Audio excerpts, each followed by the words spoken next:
भगवान व्यास भगवान के एक अवतार माने जाते हैं। अलौकिक दिव्य शक्ति वाले वे आज भी अमर हैं। वे समय समय पर प्रकट होकर ये अधिकारी पुरुषों को अपना दर्शन देकर कृतार्थ किया करते हैं। भगवान आद्य शंकराचार्य और मंडन मिश्र को उनके दर्शन हुए थे। मनुष्य जाति पर भगवान वेदव्यास के अनंत उपकार हैं। संपूर्ण संसार उनका आभारी है। एक कथा मिलती है जिसमें उन्होंने बताया है कि विधि का विधान कोई टाल नहीं सकता। जो होना है वह होकर ही रहेगा। कितना भी सामर्थ्यवान हो उसे रोक नहीं सकता। अभिमन्यु के पुत्र राजा परीक्षित के बाद उनके लड़के जन्मेजय राजा बने। एक दिन जन्मेजय वेदव्यास जी के पास बैठे थे। बातों ही बातों में जन्मेजय ने कुछ नाराजगी से वेदव्यास जी से कहा कि जहां आप समर्थ थे, भगवान श्री कृष्ण, भीष्म पितामह, गुरु द्रोणाचार्य, कुलगुरु कृपाचार्य जी, धर्मराज युधिष्ठिर जैसे महान लोग उपस्थित थे, फिर भी आप महाभारत के युद्ध को होने से नहीं रोक पाए। देखते देखते अपार जनधन की हानि हो गई। यदि मैं उस समय रहा होता तो अपने पुरुषार्थ से इस विनाश को होने से बचा लेता।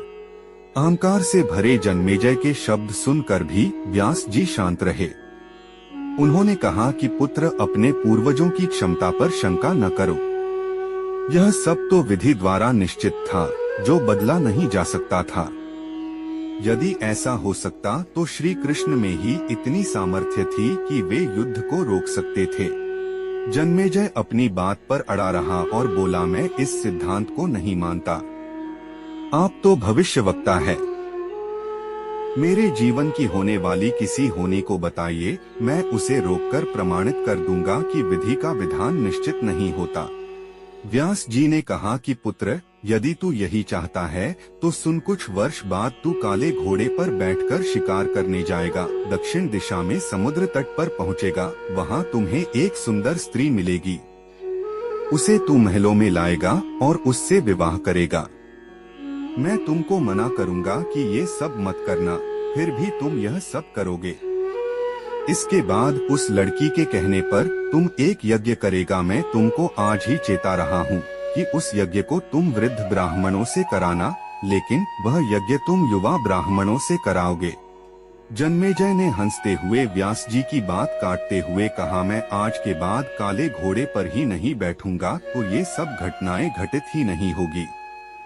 व्यास जी ने कहा, ये सब होगा और अभी आगे की सुनो। उस यज्ञ में एक ऐसी घटना घटित होगी कि तुम उस रानी के कहने पर उन युवा ब्राह्मणों को प्राण दंड दोगे, जिससे तुझे ब्रह्मा हत्या का पाप लगेगा।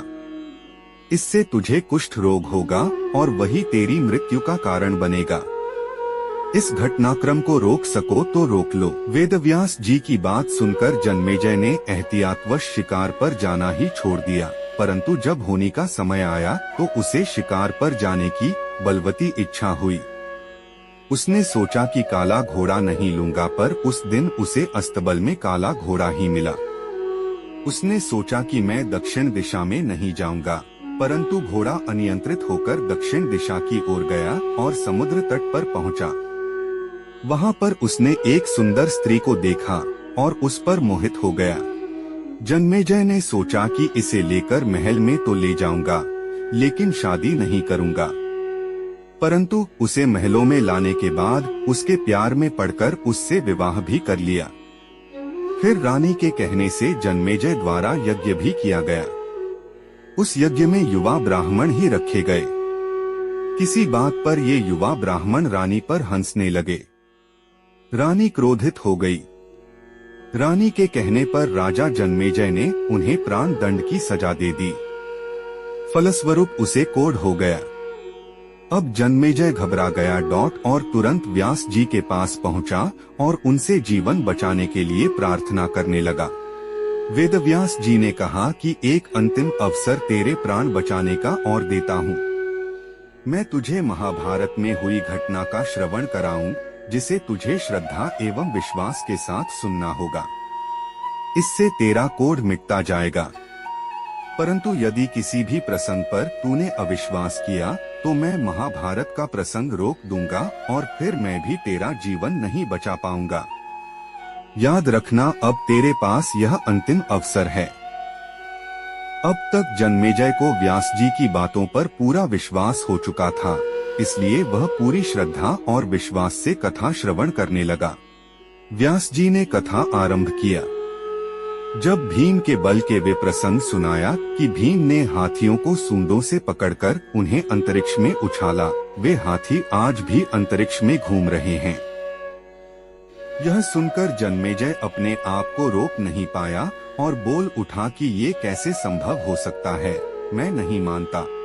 तब व्यास जी ने महाभारत का प्रसंग रोक दिया और कहा, पुत्र, मैंने तुझे कितना समझाया कि अविश्वास मत करना, परंतु तुम अपने स्वभाव को नियंत्रित नहीं कर पाए, क्योंकि यह होनी द्वारा निश्चित था।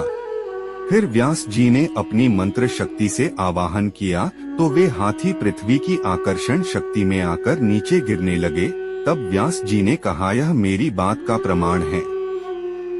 जितनी मात्रा में जन्मेजय ने श्रद्धा विश्वास से कथा श्रवण किया, उतनी मात्रा में वह उस कुष्ठ रोग से मुक्त हुआ, परंतु एक बिंदु रह गया और वही उसकी मृत्यु का कारण बना।